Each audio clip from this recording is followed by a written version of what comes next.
All right. Thank you. Let me start by letting us understand some concepts. Okay.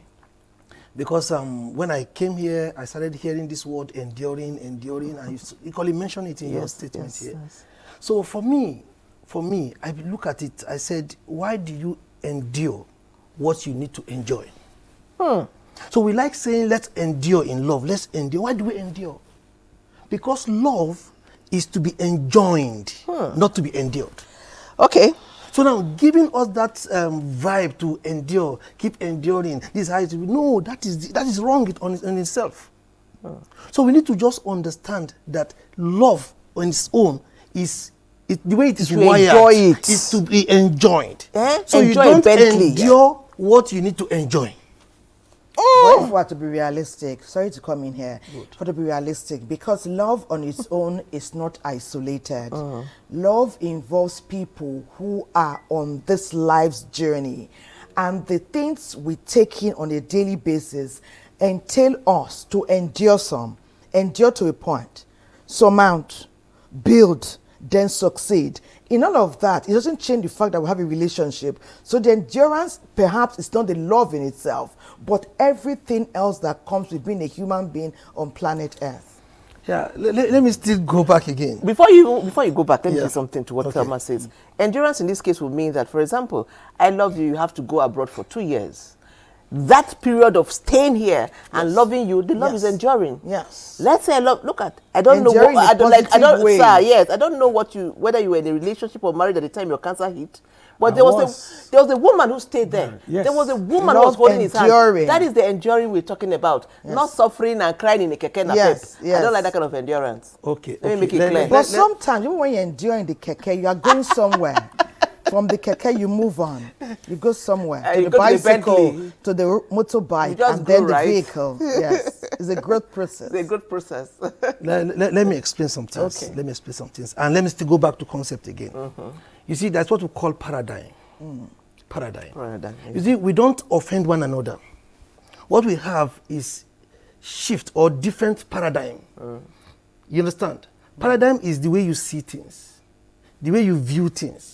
The lens that you use to see something. Okay. So now, if I have a belief or I understand something this way, and you understand it this way, what I need to do is to understand it your way, so that we can flow. Yeah. But if I'm insisting that I want to understand it my own way, or I want you to understand it my own way, without me looking at your own way. For instance, let me give an example. For instance, look at this analogy of 6 and 9. Depending on where you're standing. Depending on where you are standing. So if I'm able to look at it, so what we need in life is to have what we call paradigm shift. That paradigm, you must try to shift it. Okay. So once you shift it, you won't offend one another. You won't feel like, oh, this is like you're saying now. If his wife understood his position, it's her own to shift her paradigm. Yes, she will shift. And that is what she will understand. That word enduring. Because love on its own is to be enjoyed. Okay. Please let me bring some instance. I want to beg to differ in the sense that when I was going to get married, I decided not to marry somebody from my tribe. Why? I believe in the unity concept that Nigeria started having because we have many tribes. I didn't want to marry a Yoruba. So I married from another. Why? Was because I wanted to get the richness of another tribe, so that I understand them. We can build a better nation. I can have children that will be a national, international kind of mindset. You were intentional. I was intentional about that, but you see. My wife told me that she didn't know that I snore. Of course, probably I didn't know that I snore as well. Yes. Now, I'm just trying to point out something that endurance is part of trying to relate together. Because she said that if she had known, probably she wouldn't have married me. Really? Because for the rest of her life, she's going to be hearing that music, and she wasn't really very pleased with that. It happened when we got home from the marriage ceremony. Then I was so tired, and of course I just let out. I was like a full train, going ahead. And then I just suddenly woke up at 2 a.m. and I found her just staring at me and wondering. I mean, looking sad. I said, "What's the matter?" She said, "Man, that she couldn't sleep."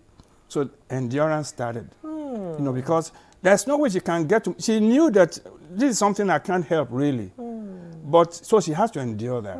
So love actually, I mean, it endures. The Bible says it bears all things. All things. And that is the idea of endurance, in the sense that we are different. And when our differences clash, that's one conflict. We need to understand each other first. I think understanding is better than endurance. Okay. I think okay.